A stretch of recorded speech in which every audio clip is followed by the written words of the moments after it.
asalaamaaleykum mbokk yi ñuy teewlu ñu ngi leen di nuyu bu baax a baax di leen ziar ma ànd ak Malick Fadal Fall ñëw ak yéen ci seen rubrique bu bees bu ñuy tuddee constat et remarque.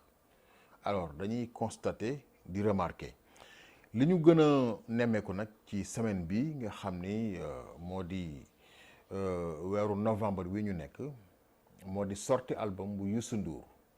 Youssou Ndour xam ngeen ko moo di Youssou ma jigéen Ndour moo di leaderu groupe Super Étoile bu Dakar doon waykat bu mag a mag ñu xam ko ci Sénégal ràññee ko ci Afrique ràññee ko ci àddina bi ba mu tàmbalee way ak léegi nag def na ay at yu baree bari macha allah moom mu dajale li war a toll ak 4 générations génération 1970 génération 1980 90 ak 2000. xam ngeen kon ñeenti génération macha allah Youssou Ndour capitalisé na ko ci expérience donc kooku bu génnee album de 12 titres li ñuy xaar ci album bi mooy mu nekk un album de qualité dans un premier temps loolu la ñuy séntu ci moom c'est-à-dire wax ni Youssou Ndour génn na album ñuy xaar ni Youssou Ndour album bi dafa war a am ay failles loolu ñun sóoraale wuñ ko ci moom parce que li mu jot a am ci expérience ak jaar-jaaram ak niveau bi mu toll du ñu xaar ci moom album bi di naan du nekk un album de qualité c'est-à-dire moom amul droit boobu amatul droit di jox sénégalais yi wala muy jox àddina bi un album donc boo xamee ni que de mauvaise qualité lay doon. Alors ñu gis ne nag album bi nga xam ne génne na ko le 12 novembre bi di aljuma nekk na album boo xamee ni que bu riche la mu tuddee ko mbalax la ko titré. Alors turu album bi am na lu bari loo xam ne mën nañ ko cee jàngat ndax xam ngeen ni Youssou musique mbalax lay def ba mu tàmbalee woy ba léegi donc il est resté constant par rapport à son style ci li nga xam ne moom lay jox mélomane yi moom foofu la sax même bu ngeen seetloo ni que ci jamono yu njëkkee dans les années 90 bu doon génn bitim réew di def concert dafay xaw a changer musique bi ñi xamoon Youssou Ndour ci jamono yooyu xam nañ li may wax nii c'est-à-dire da doon changer musique bu demee Canada wala mu dem France wala mu dem Angleterre fekk jamono yooyu dafa fekk mu daje ak ki nga xam ne moo di Peter Gabriel xaw a am ci lu mu ko nàmpatal mu di musique internationale mu xaw a am benn touche yéen a ngi fàttaliku album The Lion mu ngi génnoon defe naa ni en tout cas ci année 90 yi la bi mu génnee album boobule defoon na boom ci àddina bi ndax dafa nekk musique internationale. Alors ñu gis ni que nag teel na ubbeeku moom ci wàllu bitim réew maanaam di way anglais di way français depuis 1989 bi mu tukkee dem États-Unis yéen a ngi fàttaliku morceau boobu mu tuddee woon Old Tucson benn dëkk la bu nekk États-Unis bi mu ñëwee sax expliqué na li tax mu way Old Tucson donc ñu gis ni que Youssou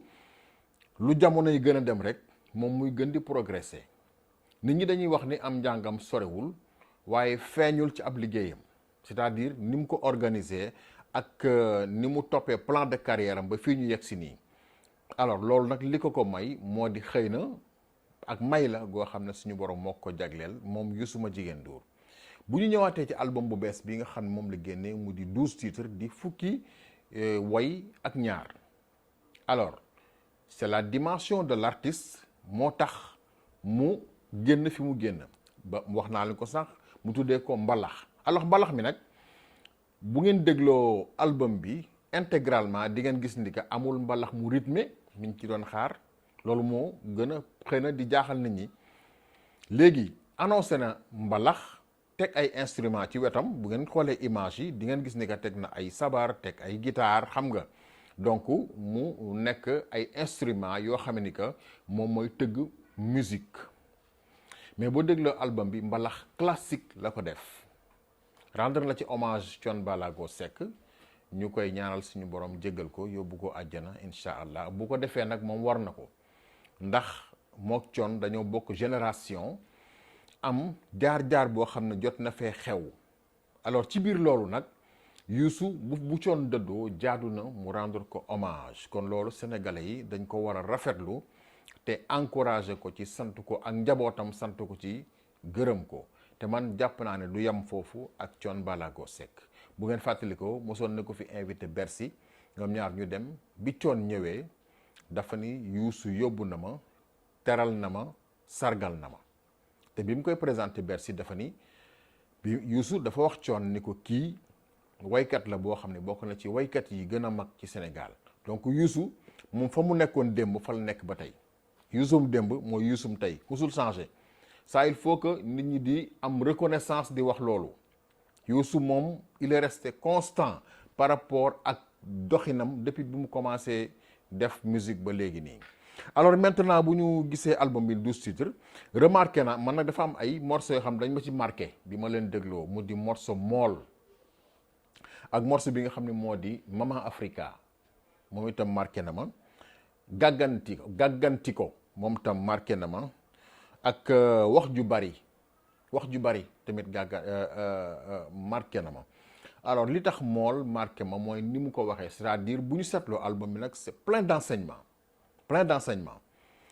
boo déggoo morceau bu mel ni mool mi ngi digal mool yi ne leen bu ngeen di dem géej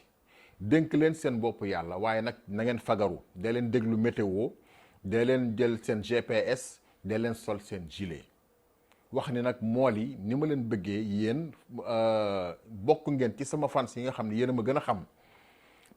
wax ci sax ba tudd nda bël ba nekk ca Ndar xaw a nuyuwaale ñi nga xam ni ñoo nekk Guet Ndar alors kon nag mool yi Youssou Ndour jagleel na leen way wu am solo ba pare soññ leen donc loolu ay enseignement la yoo xam ne nekk na ci album bi alors bu ñu demee ci Maman Africa bon Youssou nag xam ngeen ni moom panafricaniste la donc loolu moom fu mu dem loolu lay wane xam nga li amul sens mooy waykat bu jógee Afrique dem Europe di def li waa Europe di def doo leen impressionné da ngay solu colug bu ngeen seetloo waykat bu mel ni Baaba Maal loolu moo tax mu am identité africanité bu demee Europe li mu am fii ci Afrique loolu la yóbbu wane ko Youssou buy dem Europe wala feneen ci àdduna bi di way ay Afrique da ngeen koy dégg muy tudd Afrique lu bari di tudd Sénégal lu bari léeg-léeg mu brandir drapeau Sénégal yëkkati ko donc moom loolu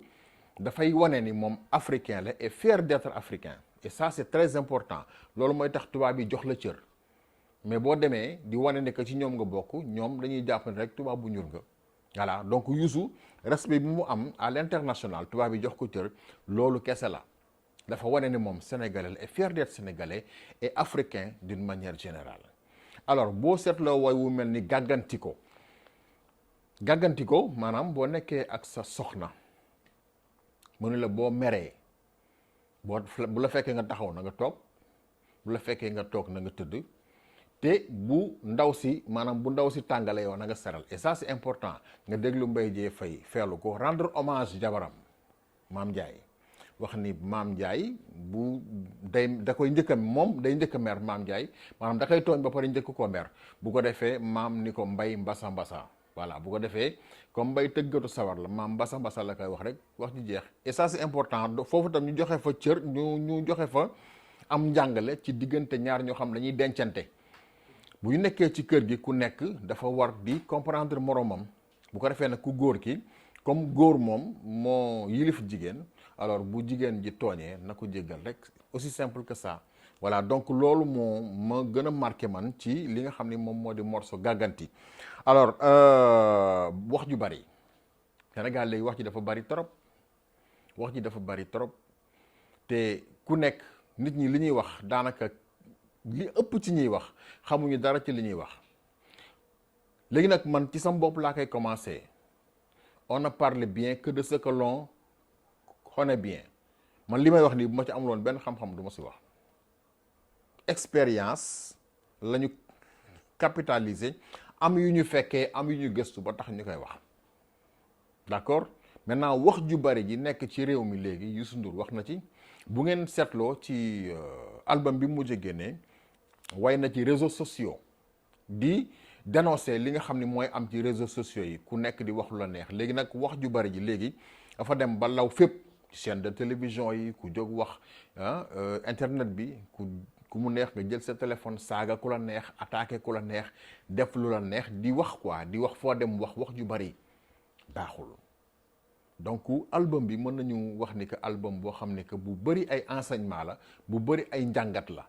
te bu ñu demee ba ci kanam di ngeen gis ni que am na sax ay secret yu na ci biir yoo xam ne génnagul parce que Youssou moom duy faral di expliquer ay wayam mais nag album bu thématique la maanaam ay thème la jël way ko dajale ko morceau bi ci nekk rek morceau bu ne am na thème bu muy expliquer. léegi côté arrangement musical on a senti quand même l'absence de Habib Faye. Ça moom il faut le dire quoi waaw parce que xam arrangement musical dafa laaj xereñteef te boo seetloo way Youssou Ndour yu njëkk yi nga xam ne Habib moo leen arrangé da ngay gis ni que dafay am ay variations yu bari am que créativité sur le plan musical mais boo seetloo album yu récent yi mais nag aussi xam nga nag bu ñuy wax nag wax dëgg yàlla du ñu wax rek li baax mais dañuy wax aussi li nga xam ni moo ci am comme faille ci album bi parce que nag on a écouté am nañu oreille musicale yàgg nañu déglu xam nañu aussi ay way baat bi moom dara changé wu fa la voix reste intacte macha allah yàlla na ko yàlla gën a may fan wu gudd ak wér mais sur le plan musical c'est vrai que Jimi Mbaye mi ngi fa Mbaye Dieye Faye mi ngi fa ak ñeneen ñoo xam ni xëy na dañ koy arrangé d'accord mais sentir nañu vraiment absence su Habib Faye ci côté arrangement musical bi bu ngeen seetloo maanaam